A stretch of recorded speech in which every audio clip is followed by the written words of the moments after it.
Bienvenidos, esto es Radio Sefarad y estas son las noticias. Comenzamos con los titulares de hoy. La aviación israelí responde al ataque con 2 proyectiles desde Gaza, poco antes de la llegada del dinero catarí. Israel y Corea del Sur culminan la negociación de un acuerdo de libre comercio que podría crecer en gran medida. Israel recupera parte de sus relaciones diplomáticas con Paraguay tras el reconocimiento de este a Hezbollah y Hamas como organizaciones terroristas. Los judíos de Hebrón presionan a Netanyahu para ocupar el solar abandonado del Mercado Viejo. Estos son los titulares de las noticias que ya saben, comenta Jorge Rosenblum. Hola, Jorge. ¿Qué tal, Raquel? Después iremos a la agenda cultural, pero comenzamos hablándoles de estos aviones de combate de la Fuerza Aérea Israelí que han atacado 2 veces alrededor de la 1 y las 4 de la madrugada del miércoles al jueves posiciones del grupo terrorista islámico Hamas en la Franja de Gaza, en respuesta a sendos disparos de proyectiles de mortero contra el territorio israelí que explotaron en zonas abiertas sin que se registraran heridos. Según algunos analistas, Hamas presiona así para que Israel autorice el desembarco del dinero catarí que llegará esta semana para pagar los salarios a sus empleados. Sí, porque esta semana hubo algún político, en realidad, Ayelet Shaked, de la dirigente del partido La Nueva Derecha, que exigía, por ejemplo, a Netanyahu que no permitiese ya la entrada de dinero catarí a la Franja de Gaza porque lo estaban utilizando para seguir con la metodología terrorista que ha caracterizado a Hamas desde el año 2007. Pero la forma que tiene Hamas de responder o reafirmar su intención de sí recibir el dinero es recordar que ellos son los que controlan la Franja de Gaza y que para eso, si los acusan de ser un grupo terrorista, pues se dedican a eso y disparan contra la población civil. Aunque hay que decir que esta vez lo han hecho, no diría con desgana, pero sí con poca intención lesiva, porque ambas fueron solamente disparos de mortero que son mucho menos eficaces o dañinos que los cohetes y los misiles, que ambos estaban dirigidos a zonas abiertas, que ni siquiera accionaron, pusieron en acción las sirenas de alerta roja en la zona. Uh-huh. Lo que sí obligaron es a los aviones de la Fuerza Aérea Israelí a responder en sendos ataques contra posiciones que también no causaron ni heridos ni grandes destrozos, porque son posiciones militares de Hamas en la Franja de Gaza, pero que estaban abandonadas en ese momento. Así que tenemos una especie de código o lenguaje que sirve para que Hamas recuerde de que no se les ocurra cambiar ahora las leyes del juego a las que habían llegado después de estos meses de supuesto alto el fuego gracias a la mediación y financiación catarí. Pero como decías fuera del micrófono, no se les ocurre mandar un mail, ¿no? No, esta es la manera sí. Un poco más moderna todavía, analógica, de comunicar las intenciones que tienen. Continuamos. Israel y Corea del Sur anunciaron este miércoles la conclusión del proceso de negociación para la firma de un tratado de libre comercio entre ambos países tras 3 años de negociaciones. Corea del Sur es la 11ª economía más grande del mundo, por lo que se espera que este acuerdo ayude a fortalecer la exportación y el crecimiento económico israelí. En 2018, el comercio bilateral entre ambos países fue de $2.500 millones, un 15% más que el año anterior, y se espera que este tratado siga fortaleciendo esta tendencia. Según lo acordado, la mayoría de las exportaciones israelíes a Corea del Sur estarán exentas de impuestos aduaneros, mientras que Israel reducirá los aranceles de productos coreanos importados al país como automóviles, refrigerados, equipos médicos, componentes electrónicos, juguetes, plásticos y químicos. Corea del Sur había solicitado excluir del acuerdo los productos provenientes de las comunidades israelíes en los territorios en disputa. El ministro de Economía en funciones ha aclarado que si algún productor de estas áreas se ve perjudicado por el tratado, el gobierno lo compensará con la cifra del daño ocasionado. Sí, como decía la noticia, ha sido un acuerdo que negociado durante mucho tiempo, 3 años. Corea del Sur es un cliente muy interesante para la economía israelí. Tiene productos que a Israel le interesa importar.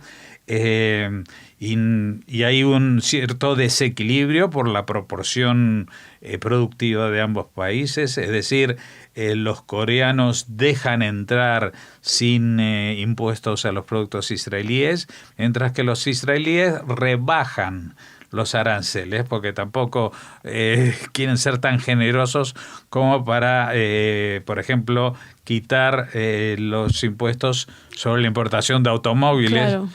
Imagínate, porque ya entonces tendrían un problema con la Unión Europea especialmente y con Estados Unidos también. Pero se acabaría Seat, Fiat, Peugeot, Citroën y todas las otras marcas. Si llegan todos los coches coreanos sin impuestos, que es algo que en Israel, a diferencia de otros países, pues se nota mucho. El precio de los coches es mucho más elevado que en cualquier otro país, porque ellos no los producen, son todos de importación, y así como en España, pues los principales ingresos siempre son del tabaco y del alcohol, pues aquí son en su gran mayoría de estos automóviles y otros digamos productos de tecnología que no produce Israel.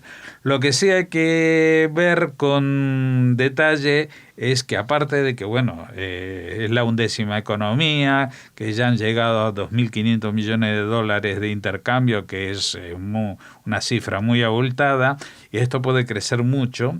Pero la solución que han encontrado no la han dicho en voz muy alta, pero se deja traslucir aquí.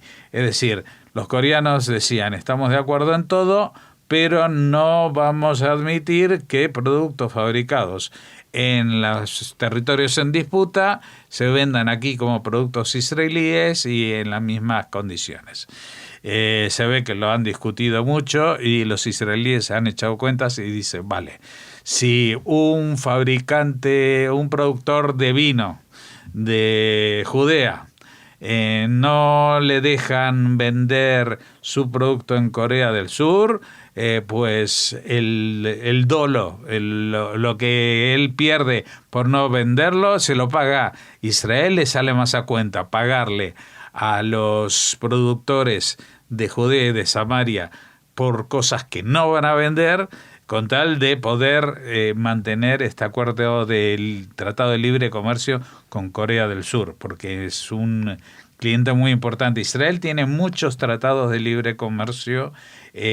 Algunos se creen que porque Israel participa en las ligas deportivas de Europa y en Eurovisión, pues está ligado económicamente a la Unión Europea, pero es solamente uno de sus socios.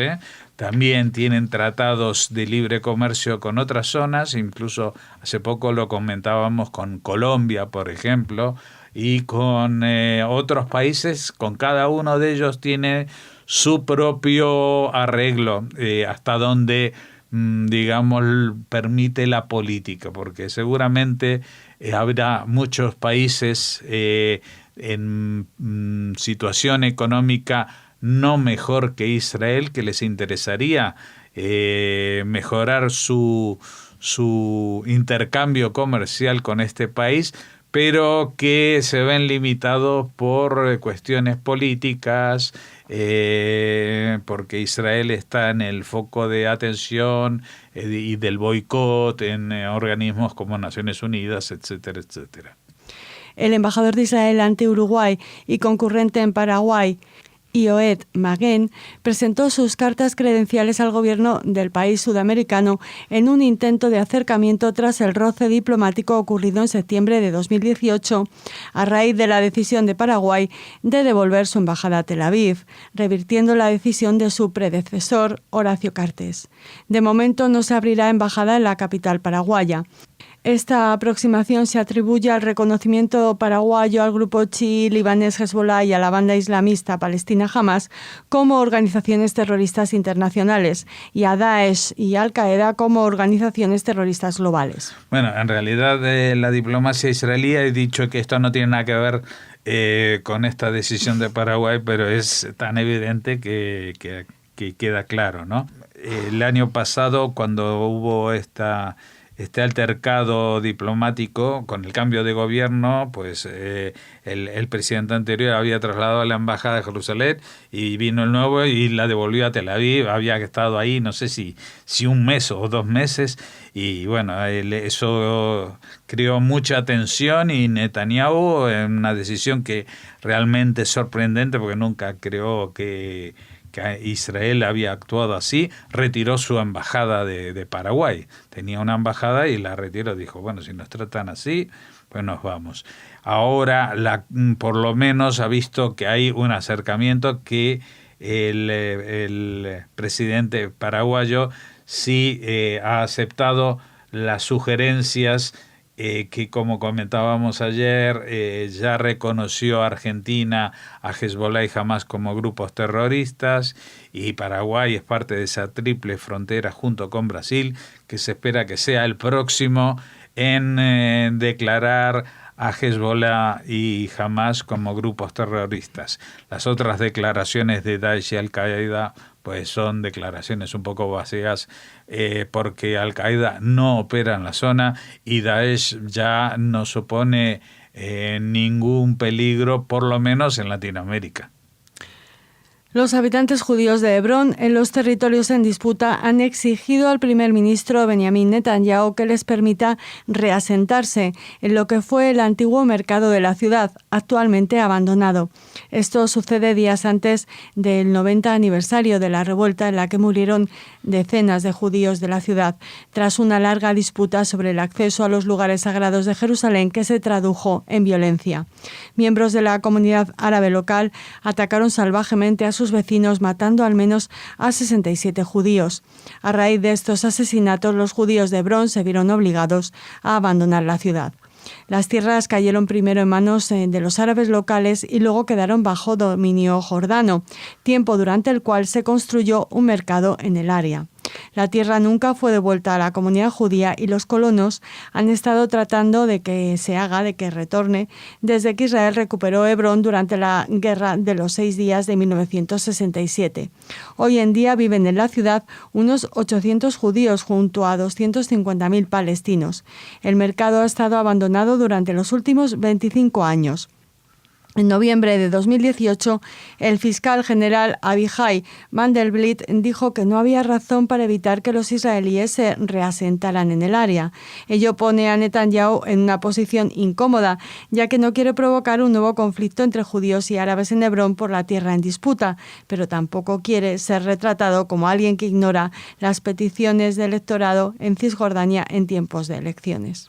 Bueno, sí, esto es un efecto colateral de las efemérides. Justamente este fin de semana les invitamos a oír el programa con Gabriel Ventasgal, recordando este pogromo antisemita que tuvo lugar en Hebrón, que según él es el inicio del conflicto, o uno de los puntos principales de inicio del conflicto entre israelíes y palestinos, las matanzas de agosto del año 29 en Hebrón.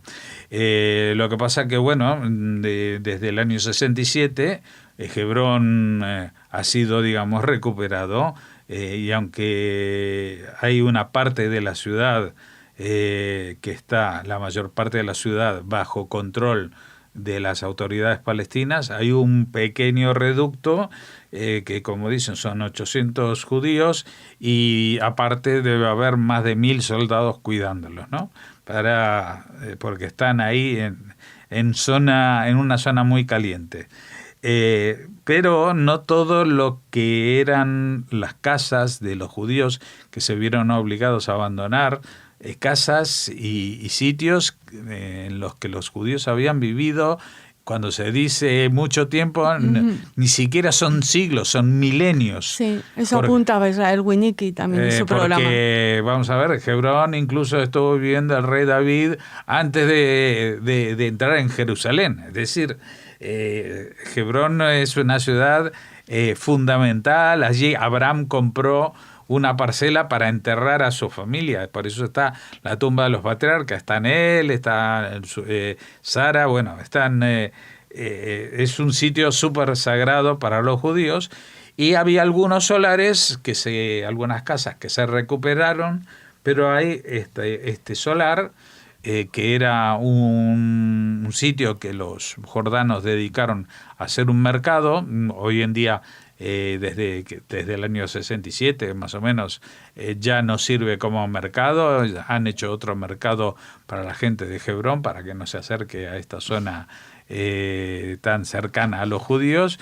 Está abandonado y hubo en los años 80 un pronunciamiento legal diciendo de que no se podía habitar esa zona, pero bueno, finalmente en noviembre de este último noviembre, el fiscal general dijo de que no había ninguna razón legal para que los judíos no pudieran ocupar un local que es de su propiedad, así demostrada, y vivir en ella, reacondicionarla para vivienda o lo que sea.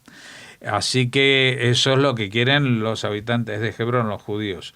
Pero claro, estamos a menos de un mes de las próximas elecciones. Netanyahu quiere aglutinar a todas las fuerzas de derecha, especialmente las voces de los colonos y de la gente que vive en los territorios en disputa. No quiere enemistarse con ellos, pero tampoco quiere que justamente en un momento así se monte la marimorena, porque como decida esto, pues los habitantes de Hebrón no se van a quedar calladitos, van a montar, como se dice aquí en España, un pollo, van a haber manifestaciones, ataques, portadas en los periódicos, los judíos se expanden y se quieren no sé qué. Así que no descarto que sí, primero, gana Netanyahu las elecciones, consigue armar gobierno, etcétera, pues dentro de poco sí ponga de a poco un plan en marcha para que esta zona del mercado sea, digamos, readmitida y repoblada por judíos. Pero no, digamos que no es el mejor de los momentos para hacerlo.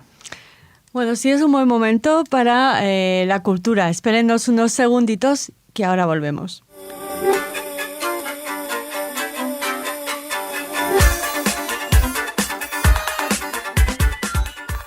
Y es un buen momento para la cultura porque estamos a punto de entrar en el fin de semana y siempre hay un poquito más de oferta, ¿no? Sí, lo que pasa es que la agenda cultural de hoy es también, se aproxima a temas que tienen que ver con la Shoah y con lo social.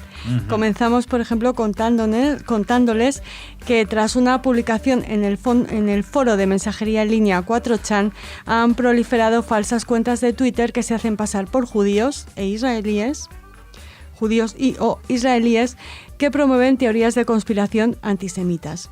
El autor de la publicación insta a los lectores a crear un movimiento masivo de perfiles judíos falsos en Facebook, Twitter, etc. El objetivo, según la publicación, es evitar la censura de las empresas de redes sociales y difundir teorías de conspiración sobre la participación judía en el comercio esclavo, la economía global, los medios de comunicación y la industria del porno. O sea, que hacerse pasar por judío para que no te cierren la página. Claro, porque si te la cierran eres un antisemita, porque Bueno, sí, o sea, porque si la cierra la empresa es antisemita Ya. y también porque se supone que alguien que lea ese perfil diga, bueno, si lo dice un judío, bueno, si lo dice un israelí, ¿sabes? Esa Me llama mucho la atención tan... porque yo en Facebook tengo muchas amistades y la mayoría se quejan justamente de que les cierran los perfiles o se los bloquean por declaraciones que no tienen nada de antisemitas, es decir, hay mucho troll y mucha gente moviéndose, poniendo denuncias falsas contra perfiles de judíos que sí lo son. Uh-huh. Y no sé, bueno, esta técnica me llama un poco la atención. No sé si será muy eficaz, pero ya de por sí los judíos en las redes sociales tenemos un problema, porque no solamente en las redes sociales, en la parte de los medios de comunicación que tienen que ver con redes sociales, o sea, cualquier periódico tiene abajo, si quiere hacer un comentario a esta noticia, pues ni en los protocolos de los audios de edición salen las barbaridades que se dicen en los comentarios de las noticias que tienen que ver con Israel o los judíos. O sea que el odio está mucho más afincado, institucionalizado, e incluso dentro de las instituciones como los periódicos online, que en las redes sociales, que parece que están más descontroladas. Sí, bueno, en este caso, según el autor de esa publicación anónima, tendrás el beneficio de etiquetar como antisemita a cualquier persona que no esté de acuerdo contigo. Por lo visto, los usuarios de Twitter que rastrean el contenido judío han documentado cuentas falsas creadas en los últimos días después de este llamamiento de personas que a menudo se disfrazan de judíos ortodoxos, israelíes o izquierdistas judíos. Todos se siguen entre ellos y promueven el contenido antisemita y anti-israelí. Uh-huh. Bueno, yo quiero decir, y no voy a dar el nombre, que estoy rastreando justamente un grupo en Facebook. Uh-huh. La única pista que voy a dar, que de pronto aparece un grupo muy judío, muy ortodoxo en Granada, cosa que me llama mucho la atención porque que yo sepa, en Granada no hay comunidad judía, y ahí aparecen, todos son súper judíos, incluso ni siquiera se permiten simpatías con los cristianos o los mesiánicos que apoyen a Israel. Uh-huh. Así que el trollismo está a la orden del día, pero es que es muy difícil. Si usted, ya les estamos advirtiendo en todos los programas, no se crea las noticias, entonces ¿cómo se va a creer lo que le cuentan a alguien en una red social? Es todavía más difícil. Solamente nos tiene que creer a nosotros. Exacto, y escucharnos, porque les contamos cosas muy interesantes. Si hablábamos de esa utilización de las redes sociales, todavía hay artistas que utilizan el arte para hacer denuncias, como por ejemplo la que hace el alemán Rainer Opolka del avance de la ultraderecha en su país. Ha plantado este martes pasado frente a la sede de Alternativa para Alemania, ya saben, el partido pro-nazi o proto-nazi, AfD, en Potsdam, una estatua de un lobo haciendo el saludo hitleriano. Es la foto que acompaña a este informativo. La estatua, del tamaño de una persona adulta, representa en bronce la figura de un lobo de forma muy estilizada, echada hacia adelante con gesto algo agresivo, con el brazo derecho en alto, las fauces abiertas y un casco militar. A la acción acudieron, además de periodistas, un puñado de miembros del Partido Socialdemócrata, el SPD. Se trata, aseguró el artista a través de su agencia, de realizar un gesto contra la ultraderecha, a menos de 2 semanas de que se celebren en Brandeburgo, el estado federado del que Potsdam es capital, unas elecciones regionales en las que AfD podría resultar elegido como primera fuerza. Uh-huh. Bueno, me imagino que esto se podría catalogar como arte efímero, porque la estatua habrá estado poco tiempo como para hacerle unas fotos. Como diría el clásico, hasta el momento del cierre de este informativo, la estatua continúa ahí. Pues no le auguro mucho tiempo, Opolka, el artista, junto a la publicista berlinesa Lea Roche, dejaron además una carta en el buzón del AfD en la que recordaron el pasado del dirigente local del partido en asociaciones ultraderechistas y sus declaraciones contra los refugiados y contra adversarios políticos. El partido, el AfD, por su parte, ha evitado posicionarse sobre la acción artística. Sí, bueno, porque entre otras cosas, en los partidos ultraderechistas de Europa hay una tendencia muy rara últimamente, que es reivindicar la ideología, pero no el pasado nazi. Es decir, desvincularse de, por ejemplo, el antisemitismo. Incluso han habido, sorprendentemente, publicaciones de judíos que forman parte de AfD, de este partido, porque entienden que son, sí, ultranacionalistas, que defienden a Alemania de la invasión musulmana, etcétera, etcétera, bueno, pero que el problema ya no son los judíos. Claro, bueno, Jorge, de hecho hubo judíos alemanes que simpatizaron con el partido nazi en sus inicios, ¿no? O sea que... bueno, hasta que se lo declararon claro, ¿no? Sí, sí, tristemente, claro. La última noticia de este informativo también nos habla de arte, pero no en Alemania, sino en el barrio judío de Rivadavia, que será intervenido por 20 jóvenes artistas el próximo septiembre. Un equipo de diseñadores será el encargado de involucrar este mes próximo a jóvenes de Rivadavia en el programa Project Arte, organizado por la Oficina Municipal de Información Juvenil con el patrocinio de la Consellería de Política Social de la Xunta de Galicia, y que se concretará en la práctica en intervenciones artísticas en el casco histórico de la villa. A nosotros nos interesa especialmente saber qué van a hacer estos 20 jóvenes en el barrio judío de Rivadavia. Esperamos que... A mí también me interesa saber... me asusta un poco la definición de intervenciones artísticas, sí. ¿no? Porque las intervenciones... Bueno, es el término adecuado. Sí, porque las intervenciones, por ejemplo, cuando un médico te dice que van a hacer una intervención es que te van a operar, ¿no? Sí. Y a veces es para mejorar y a veces pues te dejan peor que antes. Sí, bueno, confiemos en el criterio artístico pero de estos jóvenes. También a ver qué es lo que reivindican de Rivadavia y si el tema de la judería y el pasado judío de Rivadavia aparece reflejado en alguna de esas intervenciones, ¿no? Hombre, me imagino que en el barrio judío sí, pero bueno, ya estaremos atentos. La imaginación es libre, pero la realidad la veremos... ¿Cuándo? A principios de septiembre, ¿no? A principios de septiembre es el taller y ya veremos, ya nos contarán desde Rivadavia qué ha sucedido con esta intervención del barrio judío. Nosotros por ahora nos despedimos, queremos desearles por supuesto Shabbat Shalom. Shabbat Shalom, nos despedimos hasta las próximas noticias que serán el domingo por la noche.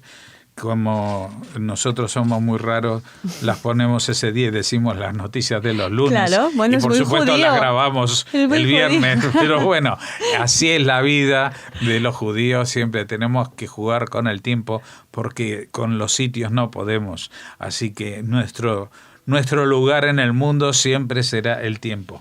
Y con el tiempo de hoy ya hemos acabado. Muchas gracias, Raquel, y hasta la próxima. Hasta pronto.